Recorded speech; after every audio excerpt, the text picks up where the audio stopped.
Thanks for joining us at Right On Replicas, where we're proud to bring you the best scale model kit reviews on the planet. This review is brought to you in part by Dean's Hobby Stop in Owasso, Michigan. Dean's has one of the Midwest's largest selections of used kits at great prices. They also feature new kits and supplies as well. Call Dean's to get their mail order list featuring hundreds of vintage kits, or check their website for great deals on both new and classic models. This review covers the World War I British armored car, the Austin Mark III, in 1/72nd scale. It's from Masterbox Limited, number 72007. It's a single-purpose kit for just that version, and the Austin armored car is probably best known for its use in the Imperial Russian Army and by different forces in the Russian Civil War. Released in 2015, this model commemorates the 100th anniversary of World War I, and it contains 43 parts, molded in dark gray plastic, and a selection of decals for the markings of 6 different vehicles. There are no clear parts included, but when completed, the kit will measure 2 5/8 inches long, 1 1/8 inches wide, and 1 3/8 inches high. Hey, I hear Newt there. He's our program director, and sometimes he has a question about our review. So come on in here, Newt. What's your question? Say, this one looks really old. Is this like the original muscle car? No, but that would be the answer to road rage, wouldn't it? Here are the contents of the kit. The parts are nice and clean with minimal injector joints, so they come off pretty cleanly with a pair of or a hobby knife, or even a pair of scissors, a heavy one. One of the highlights of this kit are the decals. There's quite a few choices here. I ended up using the skull and crossbones, which are white, and they're difficult to see on the decal sheet here, but they come off nicely, and they kind of look like field applied dress. So because the decals get placed over things like panel lines and etc., you will probably need to use some decal softener. On the back of the box is a very nice decal placement guide, along with color callouts and identification for Vallejo and life color type paints for 8 different vehicles. Now, this is my list of the materials I used in the construction of the kit. You can see there are a variety of paints, adhesives, and washes, and they'll be applied at different areas. You'll be able to pretty much tell where that'll happen, but I'll give you some clues along the way. In step 1 construction here, we'll be using parts for the frame, undercarriage, and it also has molded in parts for the drivetrain, etc. So we're going to clean the mold lines off, and you'll need to do that because there are some parting lines that you don't want to see after the model is painted. In the circle, you'll see a notch in the frame rail there, and that's where the muffler will be mounted. Also, the flywheel goes into that gap between the engine and the transmission. And now locate the side panels here you see in the picture, and these parts have some ejector pin marks on them, but they won't be seen. However, the seam lines are on the edges if you want to clean those up. Now, these can be assembled at this time, and the 2 parts align to the outside edges of the car's floor. So next we're going to add these tow hooks to the front, and use care when removing them from the tree. I used a thin razor saw, and also something that won't make them go flying because they're easy to lose. So here, each tow hook butts up against the small protrusion at the front of the installed sides, indicated by the arrow there. You can see the tow hooks now installed to the upper left hand edge there towards the front of the vehicle. In step 4, we're going to work with the 2 rear axles and the drive shaft differential. And again, there's some mold seams there to clean up. And the arrow here points at the axle and shows a small indent. And this indent fits the pin on the rear leaf springs. And the arrow pointing at the differential indicates the drain plug. Now, that drain plug is oriented so that you can see it when you look at the vehicle from underneath. And now we can assemble the pieces as shown here. Again, the arrow points to the drain plug there, and the drive shaft will fit loosely in the hole at the back of the transmission. And glue there isn't really necessary, as the glue at the axle and the leaf spring joint will work to keep that into position. So grab these two pieces, the spring and the sway bar there for the front end, and we're going to clean up the seams on there, but be very careful with the steering arm. It's real thin and it'll break easily. And install those as you see. The pins on the axle beam fit into the notches on the front leaf springs, and the steering arm is placed so that it rests below the axle.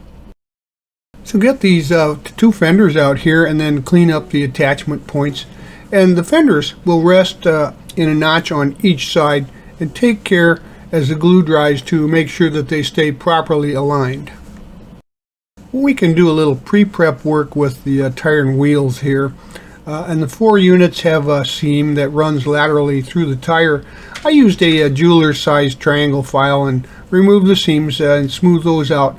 And then we'll just be leaving those off until later to ease the painting of those. Step 8 has us working on the radiator and the driver's step. And you need to clean that up, but once again be careful with that small piece. And the radiator fits right into the slot in front there, off the frame, and the step doesn't have a locating pin, so put the support bracket flush with the top of the frame and more or less centered between the round part of the floor and the molded on bracket by the front of the floor. In step 9, locate the armored car's main body and the rear armored shield with the viewport there. And then we're going to assemble those. The part gets wedged, is a wedge-shaped part with the wide part bottom down and the viewport to the top. So assemble those as seen. In step 10, we're going to work with the front armored radiator grate there and the driver's compartment armored windscreen and roof. Now, when you're placing the two parts for the driver's compartment in place, put the armored windscreen in first, followed by the roof piece on top of that. And also add the armored cover here for the radiator into the front position. In step 11, we're going to get out the two rear fenders and clean those up.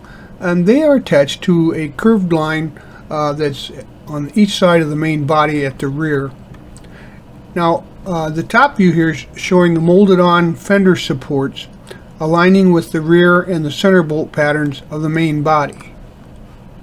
Here's a look at the installed fenders from below, and notice that bolt pattern there, it fits just over that main 4-bolt plate. Now notice there's a couple of small lights there that are in step 12. They're very small and fragile, and you'll have to be very careful when you remove and clean these up.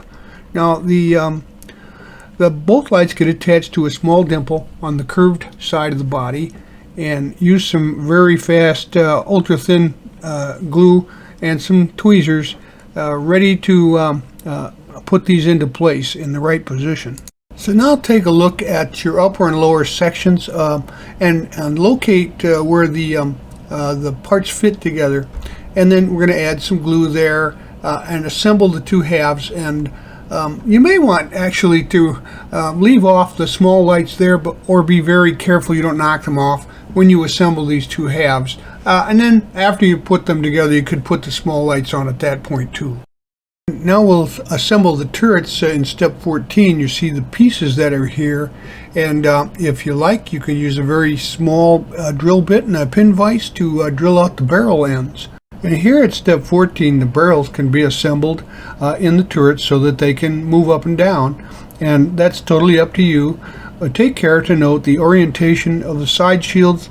The shorter edge of the shield is placed up, giving the front edges an angle downward and outward. And now here at step 15, the build is pretty much complete except for the wheels from step 7.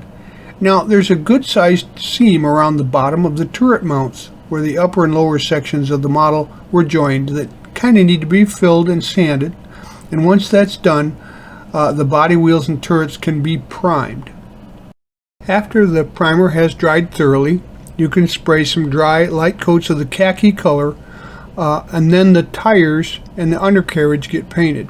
At this point, you can also, after the khaki's dried, do a pin wash or a light wash with the Umber oils to give the bolts and seams a chance to stand out. Now, this was followed by a gloss coat of clear, and that helps hide the clear parts of the decals and to protect the paint from weathering and provide a good adhesion surface for them. Now, especially that helps if you're using acrylic paint to paint the vehicle and then enamels for weathering.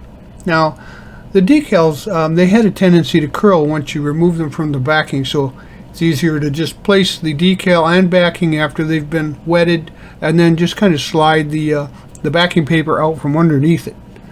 Use plenty of warm water and a Q-tip to move them into position. And in certain places you're going to need some of the decal softeners, especially like the license plates that form over some of the molded on raised details. Now you can use, of course, any of the decal sets that you like. I chose this one, and the tires, of course, get painted separately with gray and then glued to the vehicle once that's dry too. Once the decals have thoroughly dried, I suggest at least overnight, you can give your model some thin coats of clear flat in order to take the shine away from the gloss.